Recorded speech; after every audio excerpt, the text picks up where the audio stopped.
नमस्कार, सुदर्शन न्यूज में आपका स्वागत है। मैं हूं आपके साथ शिवम दत्त मेहता और आप देख रहे हैं जवाब तो चाहिए। जवाब तो चाहिए में आज हम बात करेंगे कोलकाता के एस्प्लेनेड में तृणमूल कांग्रेस द्वारा आयोजित शहीद दिवस रैली की, जिस रैली को आज सूबे की मुखिया ममता बनर्जी और तृणमूल कांग्रेस के नेताओं के साथ साथ उत्तर प्रदेश से आए समाजवादी पार्टी के मुखिया अखिलेश यादव ने भी संबोधित किया। पश्चिम बंगाल में लोकसभा और विधानसभा उपचुनाव में एक तरफा जीत के बाद तृणमूल कांग्रेस की यह पहली बड़ी रैली थी जिसमें लाखों कार्यकर्ता शामिल हुए हैं। दरअसल टीएमसी हर साल शहीद दिवस रैली 21 जुलाई 1993 में घटी उस घटना की याद में आयोजित करती है जब ममता बनर्जी के नेतृत्व में हो रहे कांग्रेस कार्यकर्ताओं के प्रदर्शन में तब की पश्चिम बंगाल की सीपीआईएम के नेतृत्व वाली वाम मोर्चा की सरकार ने कांग्रेस कार्यकर्ताओं पर गोलियां चलवा दी थीं, जिसमें 13 कांग्रेस कार्यकर्ता मारे गए थे। जिस घटना को ममता बनर्जी हर साल राजनीतिक मुद्दे के रूप में उछालती हैं और हर साल शहीद दिवस रैली में उन 13 मौतों को याद करती नजर आती हैं। ऐसे में सवाल यह है कि हर साल अपने कार्यकर्ताओं की मौत पर ये ऐसी रैली करना और उसमें केवल उतना ही करना और आखिर राज्य में होने वाली बीजेपी कार्यकर्ताओं की हत्या का कभी कोई जिक्र नहीं होना, यानी विपक्ष में जो पार्टियां हैं उनकी हत्याओं का कोई जिक्र नहीं होना। आज अपनी रैली में लोगों के अधिकारों और हितों की बात करने वाली ममता बनर्जी की सरकार की नजर कभी अपने राज्य में रोज घटते हिंदुओं पर क्यों नहीं पड़ती, यह भी एक सवाल है। आज पूरे देश की चिंता करने वाली ममता बनर्जी को पश्चिम बंगाल के हिंदुओं की चिंता क्यों नहीं होती, यह भी एक सवाल है। जवाब तो चाहिए में ममता बनर्जी से सीधा और स्पष्ट सवाल यह भी कि क्या 30 साल पुरानी घटना को आज तक याद रखने वाली ममता बनर्जी टीएमसी द्वारा मारे गए बीजेपी कार्यकर्ताओं की याद में शहीद दिवस रैली का आयोजन कब करेंगी? विपक्ष के पार्टी के जो कार्यकर्ता हैं उनके मरने की कोई शहीद की रैली होगी कि नहीं होगी? और आज 13 लोगों की मौत पर मातम मना रही ममता बनर्जी आखिर बीते कुछ सालों में हुए बीजेपी कार्यकर्ताओं की मौत पर मौन भी क्यों है? यानी जब 13 मौत पर मातम तो लगभग 300-400 मौत पर मौन क्यों? इसी पर चर्चा करेंगे पैनल में जुड़े आज के हमारे कुछ खास मेहमानों के साथ, लेकिन उससे पहले देखिए हमारी ये खास रिपोर्ट।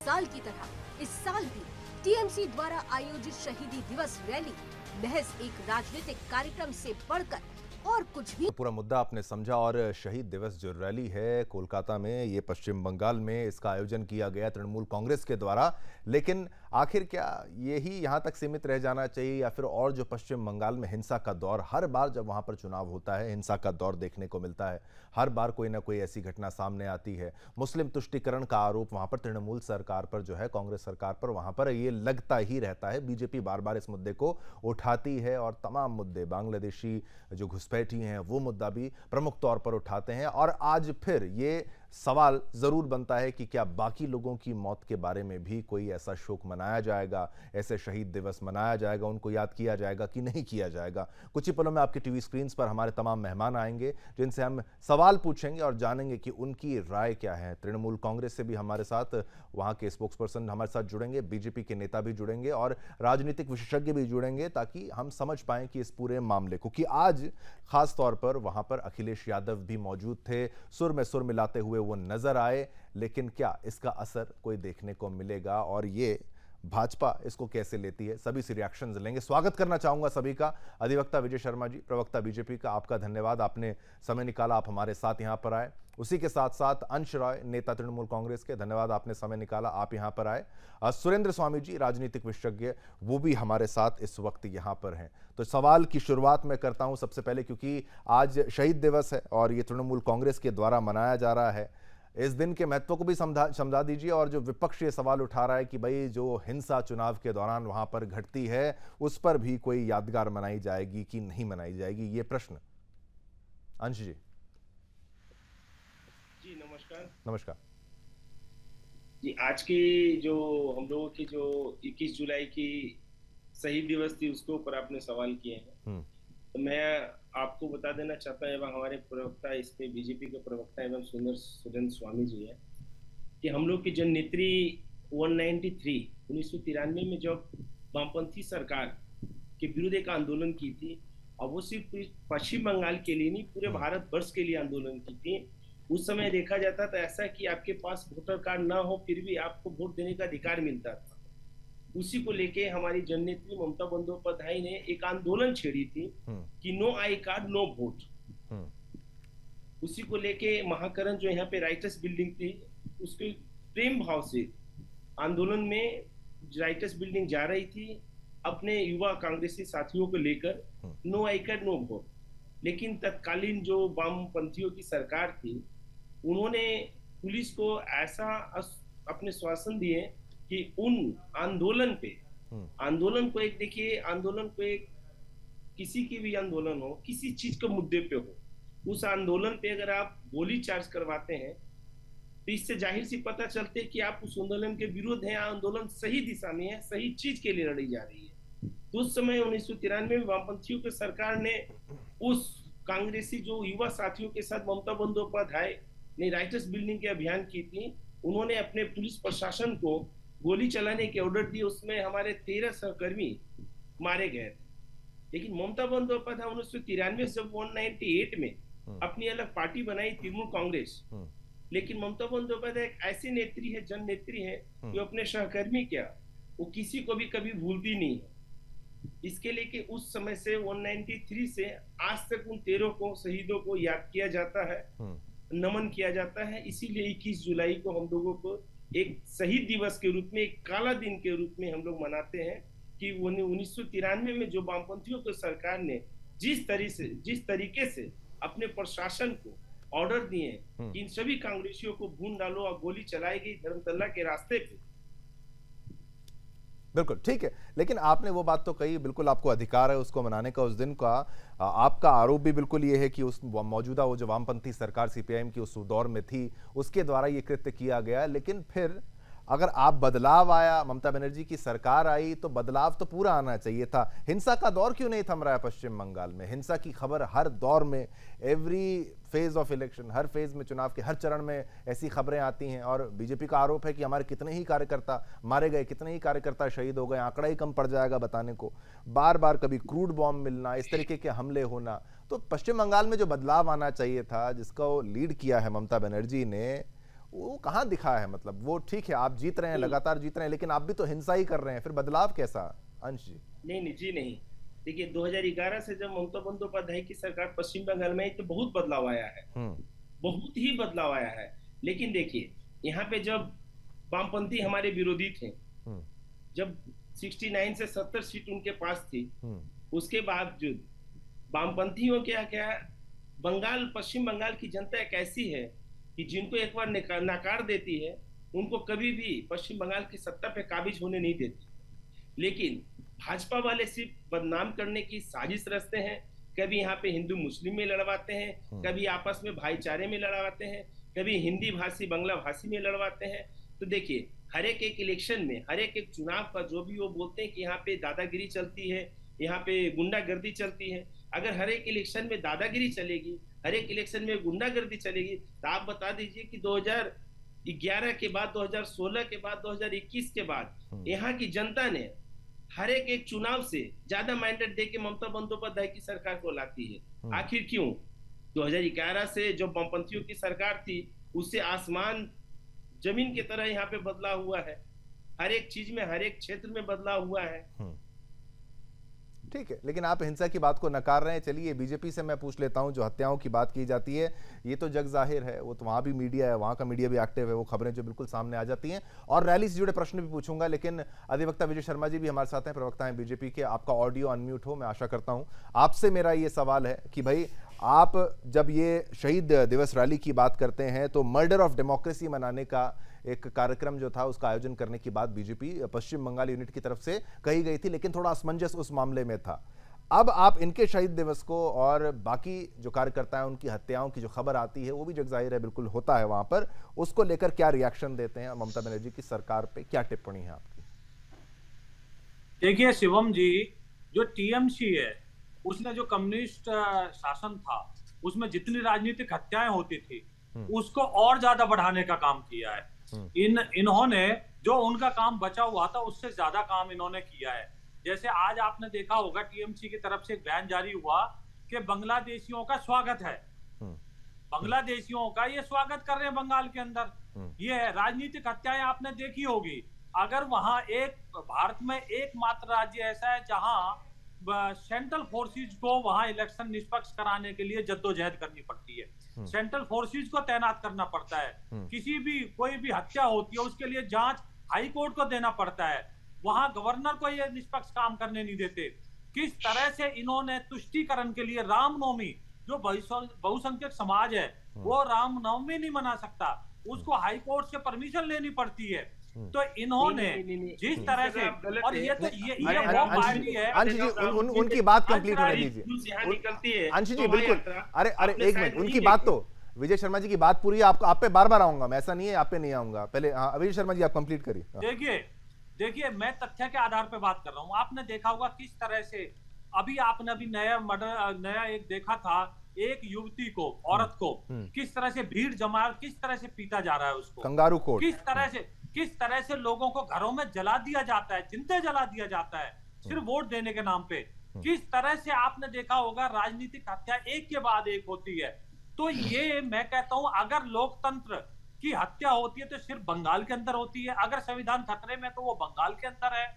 और किसी तरह का कोई भी जो खतरा है और लॉ एंड ऑर्डर का जो सिचुएशन है वो बंगाल में ध्वस्त हो चुका है। और ये बंगाल की जनता आने वाले समय में इनको सबक सिखाएगी, क्योंकि ममता बनर्जी से देश को और राज्य को एक उम्मीद थी कि ये एक अच्छा निष्पक्ष शासन देंगी, लेकिन इन्होंने देश को भी और वहां राज्य की जनता को भी निराश किया है। किस तरह से वहां गुंडों का बोलबाला है, किस तरह से बांग्लादेशियों को घुसाया जा रहा है। अगर ठीक है विजय शर्मा जी, मेरा प्रश्न आपसे ये भी है कि भाई वो तो ये कहते हैं कि भाई हम जीत तो रहे हैं ना, हम चाहे आप स्टेट इलेक्शंस की बात करें चाहे लोकसभा में, जो कि इस बार प्रेडिक्शंस थी कि आपकी पार्टी वहां पर ऊपर जाएगी, ज्यादा सीटें लेके आएगी, ऐसा कुछ वहां पर हो नहीं पाया। तो इसको क्या आप ब्लेम करते हैं? इस पर भी आप कहते हैं कि राजनीतिक और गुंडागर्दी? जी शिवम जी, मैं ब्लेम नहीं करता, मैं तथ्य के आधार पर बोलता हूं। अभी आपने देखा होगा इससे पहले विधानसभा के इलेक्शन हुए थे, आपने किस तरह से लाखों लोगों को असम सरकार के अंदर शरण लेनी पड़ी थी। इन्होंने उनके घरों को जला दिया, लोगों को जला दिया। तो वहां भय के साए में आपने वहां वीडियो देखे होंगे, औरतें आती थी और एक ही आदमी वहां बटन दबाता था। किस तरह से वहां हमारे नेताओं के और अपना जो मंत्री है उनके ऊपर, काफिले के ऊपर हमले किए गए हैं। तो वहां निष्पक्ष चुनाव की आप कैसे आशा कर सकते हैं? तो ये तो, अगर आप देखिए आंकड़े देखिए चुनाव आयोग के, देश में 2 सिर्फ राज्य ऐसे हैं जहां पुनर्मतदान हुआ, जिनमें से एक बंगाल है। तो ये इस पे जवाब देंगे क्या? तो मैं तथ्य के आधार पे बात कर रहा हूं भाई। सारी जब से ईवीएम आया शांतिपूर्ण मतदान हो गया हर जगह, सिर्फ बंगाल को छोड़ दीजिए। बंगाल में किस तरह से ममता दीदी ने वहां भय, भ्रष्टाचार, कितने करोड़ मंत्री इनके, किस तरह से नौकरी के उसमें करोड़ों रुपए मिलते हैं। किस तरह से आपने देखा होगा संदेश खाली का एक आरोपी, पुलिस पीछे है, उसकी गार्ड की तरह चलती है और कैसे चौड़ के चलता है, आपने बॉडी लैंग्वेज उसकी देखी होगी। तो ये सब चीजें कैसे होती है? कांवड़ लेके आते हैं, कैसे वहां जुर्म ढाया जाता है जो वीडियो के आधार के ऊपर है, लोगों के ऊपर लाठी भाजी जाती है, औरतों के ऊपर, लड़कियों के ऊपर। अरे शर्म करो कुछ। ये संविधान की रक्षा करेंगे? संविधान को अगर खतरा है तो बंगाल के अंदर है, और ये काला दिवस मनाना चाहिए। मैं तो इसका सपोर्ट करता हूं कि जो टीएमसी है वो नीचे से लेकर ऊपर तक भ्रष्टाचार में, तुष्टीकरण में और लोगों में भय का माहौल है, वहां निर्भीक होकर जिस दिन इलेक्शन हो गया उस दिन इनका सुपड़ा साफ हो जाएगा। जैसे त्रिपुरा में हमारी सरकार आई है, उसी तरह से बंगाल में भी आने वाले समय में लोगों में जागरूकता आएगी, लोग निर्णय होंगे और इनका सुपड़ा साफ करेंगे। ठीक है अंश राय, आपका जवाब पहले लेते हैं, फिर सुरेंद्र स्वामी जी पर जाएंगे, इनके एलिगेशंस जो आपकी पार्टी के ऊपर हैं। और ये महत्वपूर्ण बात जो इनके द्वारा कही गई, वो ममता बनर्जी के द्वारा आज ही कहा गया है बांग्लादेश के परिप्रेक्ष्य में कि भाई वहां से जो भी यहां पर शरण लेना आना चाहता है उसका हम स्वागत करेंगे। पर ये क्या ये आवश्यक था क्या? ये इसी को तो नहीं कहा जाएगा कि बांग्लादेशियों को बसाया जा रहा है? देखिए इसका मतलब वो तुष्टीकरण नहीं हुआ। हमारी जननेत्री पहले ही आपको बता चुका कि जननेत्री हमारी एक ऐसी है कि हर एक को धर्म, हर एक को जाति, हर एक को मजहब, सबको अपना मानती है। ठीक है। अब पहली बात इन्होंने जो बता रहे थे कि रामनवमी पे, तो मैं इनको बता देना चाहता हूं कि किसी भी वर्ष के रामनवमी पे आप पश्चिम बंगाल के कोई भी, हमारे हावड़ा हो या वेस्ट बंगाल या कलकत्ता का कहीं क्या भी, आप एक छोटा सा एक रामनवमी के जुलूस का वीडियो देख लीजिएगा कि और भी स्टेट में जिस हिसाब से शोभा यात्रा निकाली जाती है उससे कितने अच्छी तरीके से हम लोगों की शोभा यात्रा निकालती है।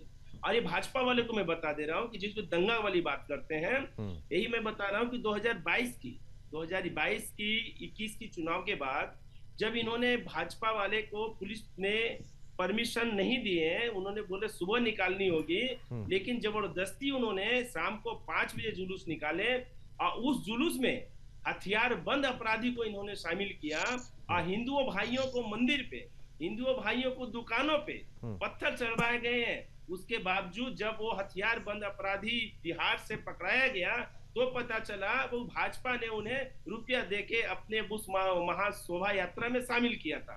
तब अब बताइए कि हिंदू विरोधी भाजपा है या टीएमसी है। और बता दे रहा हूँ, इनके नेता यहाँ पे आते हैं जब दिल्ली से, वो अमित शाह जी हुए या नरेंद्र मोदी जी, यहाँ पे बोलते हैं कि सरस्वती पूजा करने नहीं दिया जाता है, दुर्गा पूजा करने नहीं दिया जाता है।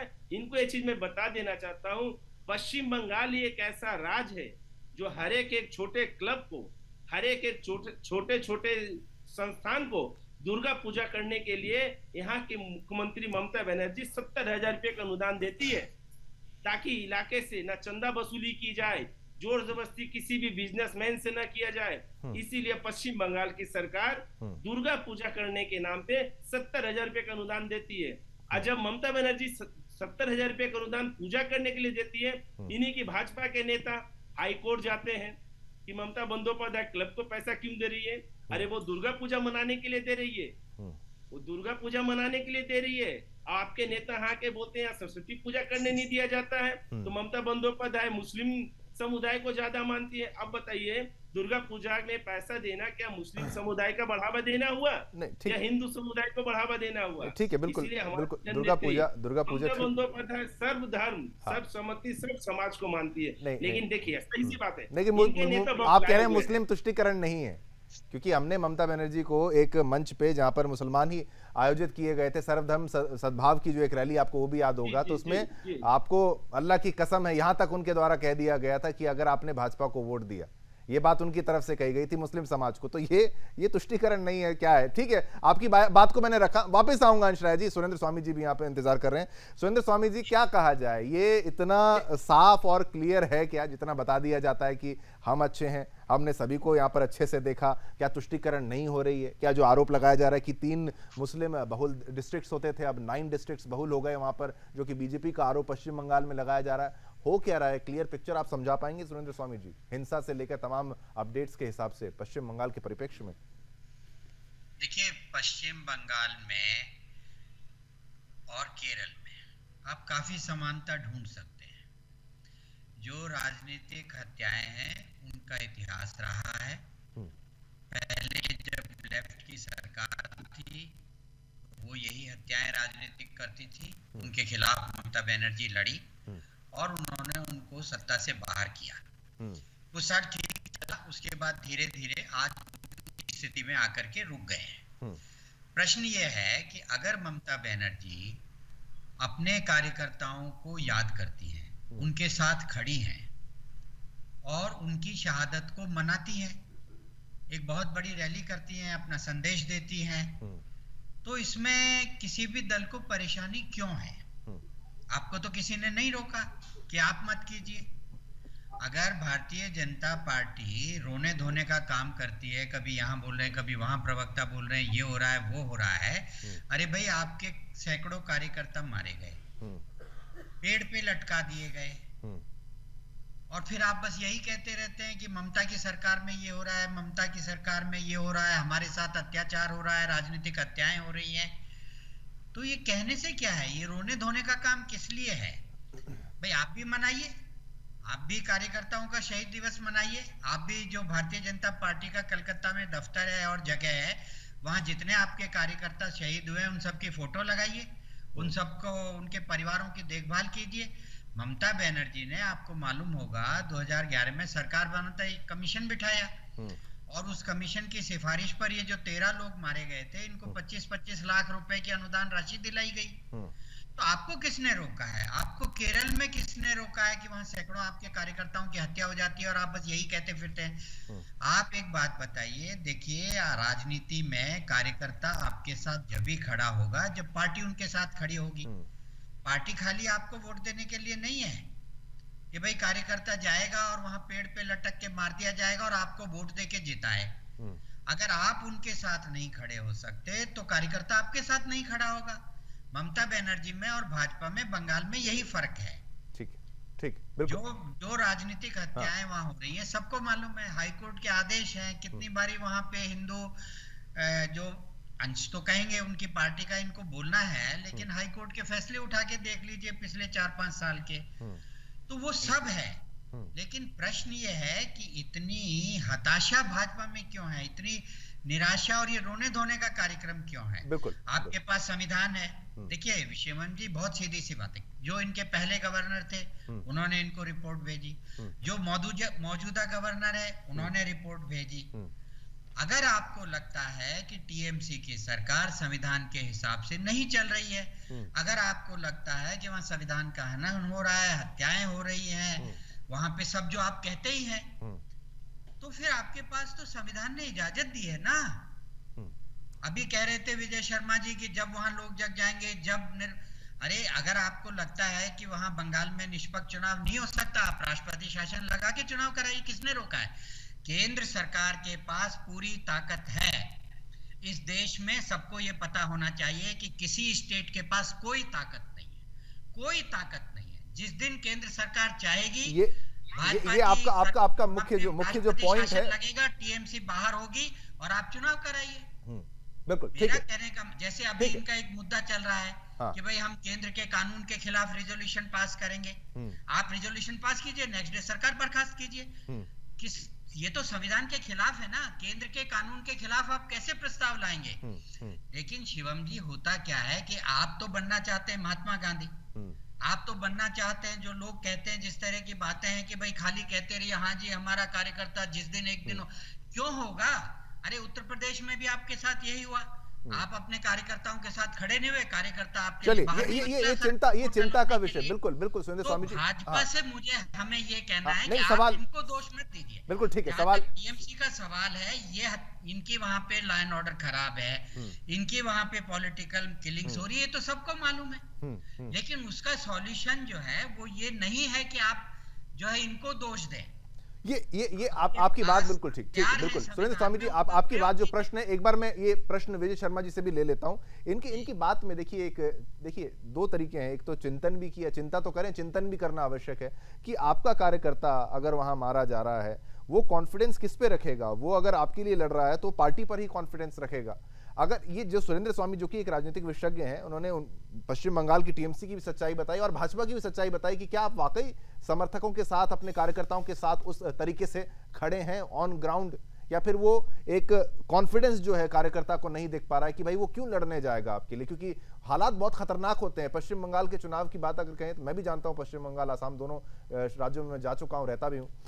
आप क्या समझते हैं कि क्या कार्यकर्ताओं में वो कॉन्फिडेंस की कमी पार्टी की तरफ से नहीं पहुंची है? पार्टी की भी तो कुछ गलती हो सकती है ना, विजय शर्मा जी। शिवम जी, देखिए सुरेंद्र जी ने जो बात रखी है मैं उनका जवाब देना चाहता हूं। देखिए हम एक लोकतांत्रिक पार्टी हैं, विश्व की सबसे बड़ी पार्टी है। हम हिंसा का जवाब हिंसा से नहीं देना चाहते और ये कोई जवाब हो भी नहीं सकता। शर्मा जी, मैंने हिंसा कहा ही नहीं। मैंने तो ये कहा कि अगर वो मना रही हैं शहादत का दिवस, तो आप क्यों नहीं मनाते? जब आप देखिए मैं आपका जवाब देता हूं 25 जून को, सुरेंद्र जी मैं आपका जवाब देता हूं। विभीषिका मना रहे हैं तो आप क्यों नहीं मना रहे हैं? मैंने तो कहा ही नहीं कि आप उनकी हत्या कीजिए। ठीक है, ये पॉइंट क्लियर हो गया, ये पॉइंट क्लियर हो गया कि वायलेंस नहीं की जाएगी। ठीक है विजय शर्मा जी, एक बार जवाब जवाब आप उनको मारिए, मैंने तो नहीं कहा। मैंने तो कहा आप कार्यकर्ताओं के साथ खड़े होइए। आप कह रहे हैं कॉन्स्टिट्यूशनल प्रक्रिया से जो किया जा सकता है वो किया जाए। ठीक है विजय शर्मा जी, आपका जवाब कंटिन्यू। सुरेंद्र जी शायद आप पैसे दीजिए, उनकी मदद कीजिए। नहीं ठीक है स्वामी जी, एक बार बोलने दीजिए। हाँ विजय शर्मा जी। हाँ स्वामी जी, अगर आप मेरी सारी बात सुनते तो आपको जवाब मिल जाता, लेकिन आपने बीच में टोक दिया। मैं दोबारा से शुरू करता हूँ। मुझ पर कह दिया कि मैंने ये हम कहा लोकतांत्रिक, सुन लीजिए आप सुन भी लीजिए एक बार। हाँ आप सुन लीजिए। देखिए हम लोकतंत्र में विश्वास रखते हैं, लोकतांत्रिक पार्टी है, लोकतंत्र के हिसाब से ही चलते हैं। ये हम कांग्रेस पार्टी नहीं है कि उन्होंने 70 से 90 से 80 से ज्यादा बार देश में राष्ट्रपति शासन लगाया, आर्टिकल 356 का दुरुपयोग किया। हम लोकतांत्रिक, आपने देखा होगा इसी का नतीजा है कि हम 70 से ज्यादा सीटें जीतने के आज हम सेकंड लार्जेस्ट पार्टी बंगाल के अंदर है। जिन्होंने 30 साल से ज्यादा राज किया, आज वो कहीं नजर नहीं आते। तो एक दिन हमारा राज आएगा, आप विश्वास रखिए। अब जहां तक बात है राजनीतिक हत्याओं की, हमारा अभी प्रतिनिधिमंडल, केंद्रीय मंत्री और वहां का शुभेंदु अधिकारी जी मौके पे गए, लोगों से सुने हम लोकतांत्रिक तरीके से और संवैधानिक तरीके से कोर्ट के माध्यम से सारी कार्रवाई कर रहे हैं। जो हमारे यहाँ से रिफ्यूजी गए थे, जो शरणार्थी गए थे असम में, उनको सुरक्षा दी गई, वापस भेजा गया। ठीक है, आज के हालात में आप कह सकते हो, क्यों? क्योंकि हम गोली का जवाब गोली से नहीं देना चाहते, फिर ये वायलेंस बढ़ेगा। अगर हम अपने किसी भी कार्यकर्ता को कहते हैं कि आप भी अग्रेसिव हो जाइए, तो ये लोकतंत्र कमजोर करने वाली बात होगी। तो आप देखते रहिए जिस तरह से हम बढ़े हैं। एक हत्या पूरे लोकतंत्र की हत्या है, उस हत्या को रोकने के लिए कुछ तो किया जाए। अगर मैं ये नहीं कहता आपके कार्यकर्ता गोली चलाएं, but law and order situation. तो आप शिवम जी देखिए ना, जिस तरह आप से एक वकील भी हैं, आप ज्यादा बेहतर समझते हैं कि जमीनी हकीकत क्या होती है। देखिए, आप गौ तस्करी होती थी, गौ तस्कर आज कहाँ, जेल के अंदर है ज्यादातर। वहां घोटाले होते थे नौकरी के बल के, आज कहाँ है वो, जेल के अंदर। तो अब जो अपराधी थे, माता बहनों की इज्जत लूटते थे, जमीन लूटते थे, कहाँ है ज्यादातर, जेल के अंदर। तो ऐसा नहीं है, हम कानूनी प्रक्रिया के तहत जितने भी अपराधी हैं, जितने भी कानून को लेते हैं, कानून को हाथ में लेते हैं, उनको कानून के तहत सजा दिलवाने की कोशिश कर रहे हैं। और हम अपना जनाधार बढ़ा रहे हैं, लोगों में विश्वास बढ़ा रहे हैं। सेंट्रल फोर्सेस किसने भेजी है? चुनाव आयोग ने, क्योंकि हमने शिकायत की है। अगर आज कोई माननीय उच्च न्यायालय कलकत्ता का कोई आदेश देता है, वहां रामनवमी के, जो अभी ये कह रहे थे रामनवमी हमने मनाई क्योंकि एक बार मुस्लिम तुष्टीकरण के चक्कर में इन्होंने मुहर्रम का दिन था कि मुहर्रम में इसलिए रामनवमी नहीं मनेगी, तो उस पर कलकत्ता हाई कोर्ट को आदेश देना पड़ा, इनको झुकना पड़ा। तो मैं इनको भी दुरुस्त कर दूं, देखिए हम रामनवमी भी मनवाते हैं, हमारा वहां कार्यकर्ता अगर कोई शहीद होता है हम पूरी जिम्मेवारी लेते हैं। लेकिन क्या है कि हम अति उत्साह में हम अपनी मर्यादा नहीं भूल सकते। लोकतंत्र, ये देश सदियों से लोकतंत्र का जो है प्रहरी रहा है, लोकतंत्र का जनक रहा है। तो किसी भी तरह से यहाँ हिंसा का स्थान नहीं है। जैसे सीपीआई का हश्र हुआ था, वैसे ही टीएमसी का हश्र बड़ी जल्दी होने वाला है। क्योंकि हिंसा के बल पे, जोर के बल पे, डरा के बल पे आप डरा धमका के ज्यादा दिन राज नहीं कर सकते। आपने देखा होगा कितने, गुजरात में हम कितने सालों से राज कर रहे हैं। आप वहां देखिए, मध्य प्रदेश में देखिए, कोई हिंसा नहीं होती है। तो हम लोगों के दिलों में राज करना चाहते हैं, हम डरा के नहीं लेना चाहते कुछ भी। तो मैं स्वामी जी आपको आश्वस्त करना चाहता हूँ कि हमारा एक एक कार्यकर्ता हमारा परिवार का सदस्य है।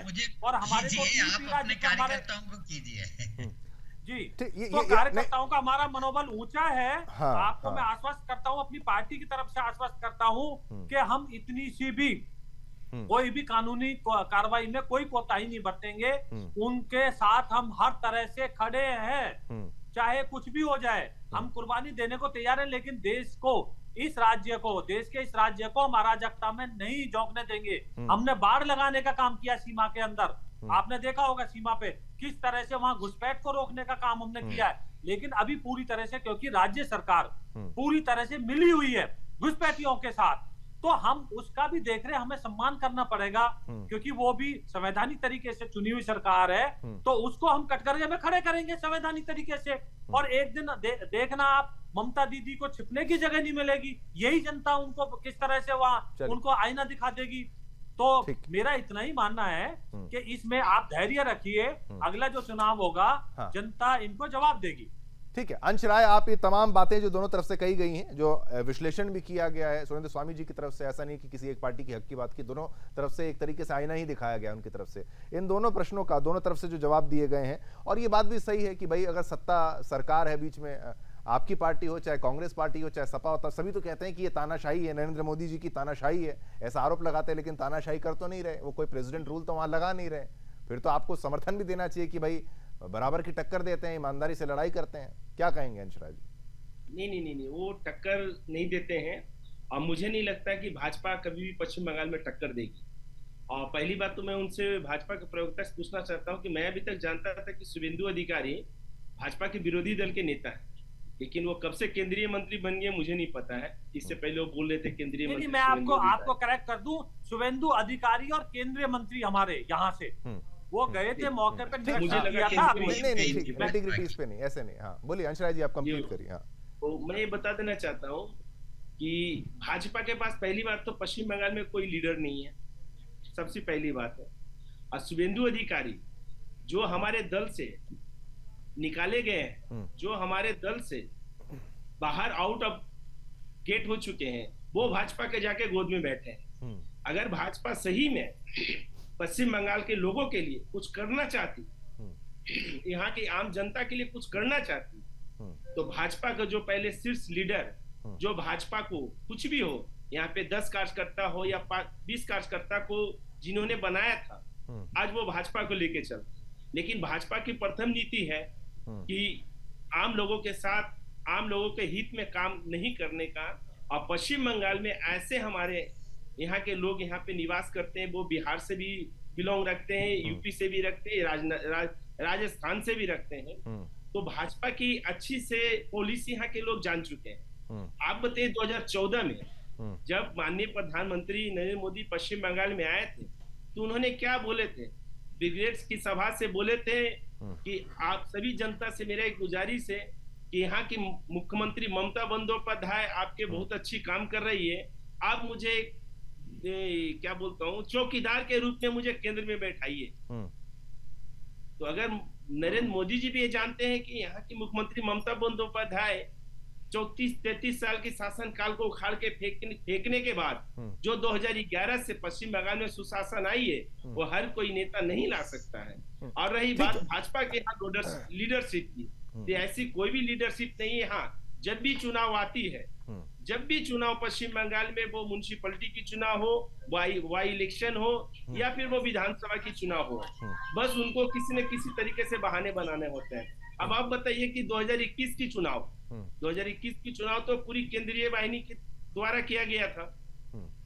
ठीक नहीं, ये बात ठीक है, चलिए आपने अपने उनके सारे आरोपों का जवाब दे दिया, लेकिन एक मुस्लिम तुष्टीकरण का आरोप भी आपकी पार्टी पर लगता है। पहला मैंने एक बताया था कि जो अल्लाह की कसम की बात जो ममता बनर्जी ने स्वयं स्टेज पर करी, वो सारे रिकॉर्ड्स हैं। साथ ही साथ आपके मिनिस्टर हैं फिरहाद हकीम, जो नॉन मुस्लिम्स को इस्लाम में ले जाने की बात कह देते हैं। वो तो एक मिनिस्टर हैं, वो तो एक नेता हैं, उनके द्वारा भी अगर इस तरीके के स्टेटमेंट्स दे दिए जाएं, वो विरोध कर रहे हैं उत्तर प्रदेश में नेम प्लेट लगाने का। वो कहते हैं हिंदू मुस्लिम नहीं करना चाहिए, लेकिन वो जाते हैं अपनी धार्मिक सभाओं में और कहते हैं कि हमें सभी को इस्लाम की ओर आकर्षित करना है। ये तमाम आरोप आपकी पार्टी पर जो लगे हैं। ठीक है, चलो मैं आपको फिर मौका देता हूं। विजय शर्मा जी, आप अपने कुछ क्या एक काउंटर देना चाहते थे, पहले आप वो दे दीजिए, फिर सुरेंद्र स्वामी। मैं इनको बताना चाहता हूँ, शुभेंदु अधिकारी वो हैं जिन्होंने ममता दीदी को एज ए चीफ मिनिस्टर होते हुए हरा दिया था। तो आप उनको इतने हल्के में ना लें। बाकी जो है, अगर उन्होंने हमारी पार्टी अपनाई है तो उन्होंने हमारी नीतियां देखी होंगी, अच्छी है। आपकी नीतियों से दुखी होके, तुष्टीकरण से दुखी होके उन्होंने हमारी पार्टी का दामन थामा है। इसमें क्या गलत है? आप अगर गलत राजीव बनर्जी भी आपके दामन थामे थे, याद कीजिए, राजीव बनर्जी भी आपके दामन थामे थे, मुकुल राय भी आपके दामन थामे थे। आप बीच में टोका टाकी मैंने बोलने दीजिए। ऐसे तो ममता बनर्जी भी एक बड़ी दूसरी पार्टी से आके अपनी पार्टी खोल रही है। और अगर आप इतना क्लेम करते हो, तो उन्होंने आपके ममता जी के बारे में क्या बोला था? वो आपको अच्छा, मैं वो नहीं बोलना चाहता। तो दूसरा मैं कहता हूँ, मोदी जी का एक लाइए, मैं फैक्चुअली आपको करेक्ट कर दूं, मोदी जी ने कभी मंच से 2014 में नहीं बोला कि ममता दीदी जी अच्छा काम कर रही है बंगाल में। ये गलत आप कह रहे हो टीवी के ऊपर। उन्होंने कभी प्रशंसा नहीं की। आप मुझे भेजिए, मैं चुनौती देता हूं आपको भी। उन्होंने कभी नहीं कहा कि ममता दीदी अच्छा काम कर रही है। तो आप टीवी पे वो बोलिए जो तथ्य के आधार पे हो। चलिए, गलत बात मत बोलिए। ठीक है, सुरेंद्र स्वामी जी, नहीं वो सब वीडियोस तो सारी हैं, कभी तारीफ होती, राजनीति में क्या कुछ नहीं होता। सुरेंद्र स्वामी जी, आपने दोनों पार्टियों को आईना एक तरीके से दिखाया है, आपको लगता है हकीकत बदलेगी? हाँ जी, मेरा ये कहना है कि टीएमसी की जो ताकत है वेस्ट बंगाल में, वो है 27% मुस्लिम वोट। इसमें कोई दो राय नहीं है। और बाकी उनको जो बंगाली हिंदू लोग हैं वो भी वोट देते हैं, उसमें भी कोई दो राय नहीं। सुनिए स्वामी जी, आज तो ममता दीदी की तरफ से कह दिया गया ना, हम शेल्टर दे देंगे जो भी परेशान होगा बांग्लादेश में। बांग्लादेश में तो बहुत लोग परेशान ही हैं। देखिए, बोलने से कुछ नहीं होता है ना। बॉर्डर कैसे क्रॉस करेंगे? बॉर्डर क्रॉस करना पड़ेगा ना, घुसपैठ कैसे करेंगे? बंगाल का तो स्वामी जी, उनसे उनकी मानसिकता तो झलकती है ना। बांग्लादेश के लिए कितना प्यार है, कितनी हमदर्दी है। लेकिन मैं ये कहना चाह रहा था, तो उसके 2 से 10 साल से सरकार सत्ता में है। एक सीए कानून को इन्होंने कितने साल लगा दिए उसके रूल बनाने में? 5 साल निकाल दिए। उसके बाद एनआरसी आज तक नहीं ला पाए। अगर आपको घुसपैठियों की पहचान करनी है, यहाँ मुस्लिम्स का इशू नहीं है, यहाँ घुसपैठियों का इशू है। अगर आप सोचते हैं कि बांग्लादेश में रोहिंग्या और बांग्लादेशियों को बसाया जा रहा है टीएमसी के द्वारा, और ये सच भी है, बहुत लोगों को वहां बसाया गया है। आसाम में भी 40% हो जाएंगे मुसलमान कुछ समय में। हिमंत बिस्वा शर्मा ये कह रहे हैं। प्रश्न ये है कि आप एनआरसी क्यों नहीं ला रहे हैं? आपको कौन रोक रहा है एनआरसी? एनआरसी तो आसाम के परिप्रेक्ष्य से ज्यादा महत्वपूर्ण था। प्रश्न ये है, देखिए इन्होंने कहा शर्मा जी ने कि भाई हम लोकतांत्रिक पार्टी हैं। अरे भाई चलिए क्विक रिस्पॉन्स यहाँ पर विजय शर्मा जी का भी। आपके जो आरोप है, संविधान से चलना होगा। Quick response. संविधान के खिलाफ बंगाल में हो रहा है तो आप कैसे कह देंगे कि हाँ जी वो तो चुनी हुई सरकार है, हम नहीं कुछ करेंगे। ठीक है, ऐसा ना हो कि मौका ना मिले। विजय शर्मा जी आप अपना आंसर दीजिए। हाँ स्वामी जी, उत्तराखंड में हम एनआरसी ले आए और हम पूरे देश में, मैं आपको आश्वस्त करता हूँ, हमारे मैनिफेस्टो में भी है, हम एनआरसी जरूर लाएंगे, लेकिन उचित समय। देखिए सुनिए, देखिए हर चीज का एक समय होता है। ठीक है। हाँ। देखिए अगर हमने लाने का, एक स्टेट में हमने लाने का काम किया और हमने बोला भी है कि ये अभी पायलट प्रोजेक्ट के रूप में है, तो हम उसमें देख रहे हैं। हम CAA लाए हैं, आपने देखा होगा अभी हमने आसाम में जो इनका विवाह था जिसमें नाबालिगों को जबरदस्ती करते थे मुस्लिम पे, वो रद्द किया है। अभी हमने ट्रिपल तलाक का किया है। किस तरह से, तो ये सारी चीजें हम ला रहे हैं धीरे धीरे जो देश में हित में सारी चीजें हैं। हमने 370 खत्म किया है, 35 खत्म किया है। तो स्वामी जी ऐसा नहीं है कि हम एक ही दिन में हम सारा निश्चित रूप से करेंगे। ये मेरा वादा है आपसे। मैं देश को पूरे को आश्वस्त करना चाहता हूँ, दर्शकों को आश्वस्त करना चाहता हूँ, एनआरसी इस देश में जरूर आएगी, लेकिन प्रॉपर तरीके से आएगी। जैसे आपने आसाम में देखा क्या हश्र हुआ, आपने देखा होगा वहां एनआरसी में बांग्लादेशी घुसपैठिए फिर घुस गए, क्योंकि वो सही ढंग से नहीं आए। और उसमें हमने पुनर्विचार याचिका लगाई सुप्रीम कोर्ट में, वो हमारी मंजूर नहीं हुई। इसलिए हम व्यापक तरीके से उस पर अध्ययन करके और इस तरीके से लाएंगे कि एक भी घुसपैठिया बच ना पाए। तो ये समय के आधार पे जब होगा बिल्कुल होगा, लेकिन क्या है कि आप धैर्य रखिए, सारी चीजें होंगी। इस देश में कोई भी गलत तरीके से कोई भी संविधान लेकर नहीं घुस सकता। ठीक है स्वामी जी, आपने बात करी एनआरसी क्यों नहीं लाए, अब ला के भी क्या बचाया जा सकता है आसाम और बंगाल को? अगर मैं सीधा बात बोलूं कि जो मुस्लिम आबादी बढ़ रही है, बिल्कुल बचाया जा सकता है, बिल्कुल बचाया जा कैसे सकता है। कैसे? देखिए एनआरसी, शिवम जी, एनआरसी का कानून बन चुका है। आसाम के बनाना है इनको। हाँ ठीक है, इनको सिर्फ इम्प्लीमेंटेशन की डेट नोटिफाई करनी है। हाँ ठीक। आजकल डिजिटल सारा कंट्री है, आप चलिए, डिजिटल इंफॉर्मेशन मंगाइए, आपको कहीं जाने की जरूरत नहीं है। सभी को बराबर का मौका दिया, समय का भी अभाव है। बहुत बहुत धन्यवाद करना चाहता हूं। एक बराबर हेल्दी डिबेट ऑर्गेनाइज करना मेरा काम है। अधिवक्ता विजय शर्मा हमारे साथ थे बीजेपी का, धन्यवाद। अंश राय जी नेता तृणमूल कांग्रेस के वो थे, सुरेंद्र स्वामी जी राजनीतिक विशेषज्ञ वो थे हमारे साथ। लेकिन बात वही है कि भाई 13 की मौत पर अगर शहीद दिवस मनाया जा रहा है तो बाकी मौतों पर क्यों नहीं कोई ऐसा दिवस मनाया जाए। इसी के साथ मुझे यानी शिवम दत्त मेहता को आगे दीजिए। मेरी और मेरी पूरी टीम की तरफ से आप सभी को जय हिंद।